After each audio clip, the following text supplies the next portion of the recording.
மணிகண்டன் கேக்குறது ஒரு நியாயமான கேள்வி.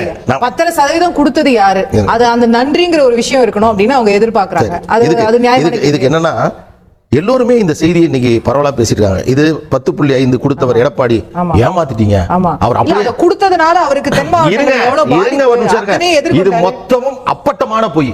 இது உண்மை இல்லாத செய்தி. நீங்க கேட்ட கேள்விக்கு பதில் சொல்றதுக்குள்ள அடுத்து போக கூடாது. சொல்லுங்க. மணிகண்டன் வாயிலாக இந்த செய்தியை நான் சொல்ல ஆசைப்படுவது என்னவென்று சொன்னால் 10.5 கொடுத்ததற்காக நாங்கள் கொடுத்த வெகுமதி மிக அதிகம். எப்படி என்றால் 2019 22 இடங்கள் இடைத்தேர்தல் வருகிற போது ஒரு இடத்தில் கூட போட்டியிடாமல் 22 கொடுத்து 6 இடங்கள் பாட்டாளி மக்கள் கட்சியால் வெற்றி பெற்று 3 வருடங்கள் தொடர்ச்சியாக அவர்கள் பயணிப்பதற்கு காரணமாக இருந்தோம். 10.5 கொடுங்கள் என்று கேட்டபோது கடைசி நாள் கொடுத்தார்கள். அறிவிப்புக்கு ஒரு மணி நேரம் முன்னாடி இருங்க, அதுதான் சொல்றேன். அது இதற்கு முன்பு ஒரு மாதத்துக்கு முன்பாகவே கொடுத்திருந்தால் அது சிறப்பாக அமைந்திருக்கும். ஆனால் அதிலும் கூட என்ன நடந்தது என்றால் 33 இடங்களில் போட்டியிட்ட பாட்டாளி மக்கள் கட்சி வெறும் 23 இடங்களில் போட்டியிட்டது. வெறும் பேப்பரை கொடுங்கள் கையெழுத்திடுகிறோம் என்று சொன்னோம். அப்போ இந்த தருணங்களில் எல்லாம் அதிமுகவினுடைய நிலைப்பாட்டிற்கு நாங்கள் ஆதரவாக இருந்திருக்கின்ற பொழுது இந்த நிலை முடிந்த பிறகு அவர்கள் கொடுத்தார்கள். நீதிமன்றம் சென்றது.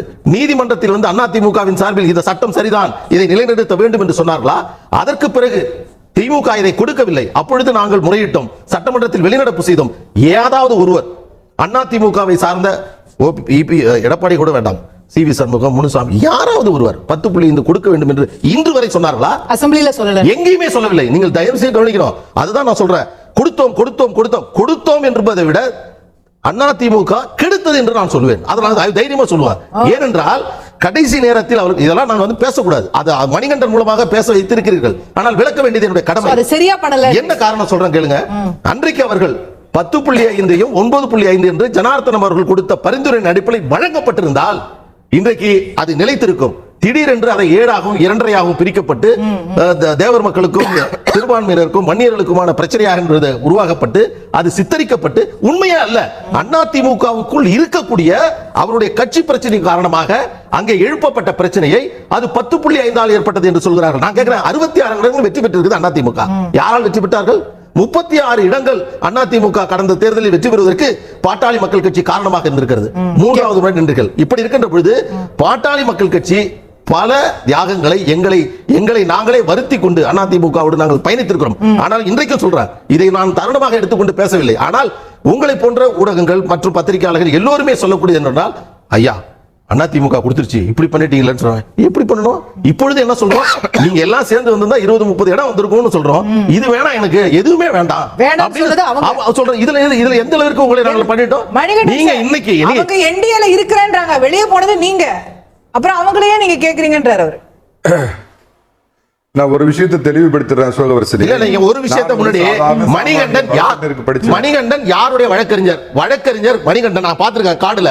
மணிகண்டன் வழக்கறிஞர், தந்தி டிவிக்கு வழக்கறிஞரா, அதிமுக வழக்கறிஞரா, கவர்மெண்ட் அட்வொகேட்டா, advocate general, who are you? Balaiah உங்களுக்கு பதில் சொல்றேன். நீங்க who are you first சொல்லிட்டு வழக்கறிஞர்னா எங்க அப்பா பேரு, என் ஜாதகம், அதெல்லாம் கேட்கல. யாருக்காக நீங்க ரெப்ரசன்ட் பண்றீங்க? நீங்க யாருடைய பிரதிநிதியாக? நான் சொல்றேன், நான் ஒரு சட்டம் படித்த யாருடைய வழக்கறிஞர்? அவ்வளவுதான். நீதிமன்றத்தில் ஆஜராகணும். யாருக்காவது ஒருத்தர் சுடுது. நீங்க போடுங்க அதுல அதிமுக வழக்கறிஞர் போடுங்க. நான் பிரச்சனையா? நான் கேட் சார், பாத்தீங்களா உங்க டென்ஷன் தெரியும். எனக்கு டென்ஷன் இல்ல. வன்னியர்களுக்கு கொடுக்கப்பட்ட 10.5% இடஒதுக்கீடு என்பது பாட்டாளி மக்கள் கட்சிக்கு ஏகபோகமா கொடுக்கப்பட்டதல்ல. 50 ஆண்டு காலமாக ரத்த கண்ணீர் சிந்திய வன்னிய இன மக்களுக்காக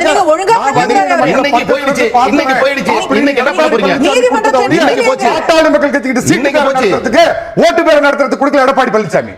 நீதிமன்றத்துல நிக்கலங்கிறாரு சார், அந்த அளவுக்கு நீங்க செய்யலங்கிறாரு. நான் திருப்பி சொல்றேன், இவரு மணிகண்டன் சொல்றாருல, என்னுடைய கேள்விக்கு மட்டும் ஆன்சர் பண்ணுங்க.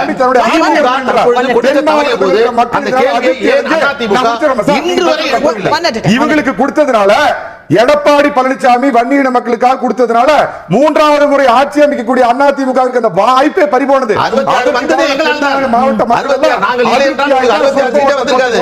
ஏதோ இவங்களோட சேர்ந்த சரி ஐயா ஒண்ணு கேக்குறேன், பாலையா ஒண்ணு கேக்குறேன், உங்களோட சேர்ந்த உங்களுக்கு வெற்றி எங்க பாஜகவோட சேர்ந்து எத்தனை இடத்துல ஜெயிப்பீங்க? சேலஞ்ச் பண்றேன். நீங்க தனியா எத்தனை ஜெயிக்க போறீங்க? நான் சேலஞ்ச் பண்றேன். எத்தனை விட அதிகமான ஓட்டு வாங்குறீங்களா? நான் உங்களை சேலஞ்ச் பண்றேன். இன்னைக்கு மூன்றாவது இடத்தில் அண்ணா திராவிட முன்னேற்ற கழகம் இருக்குது. பலமான அணியை நாங்கள் உருவாக்கி இருக்கிறோம்.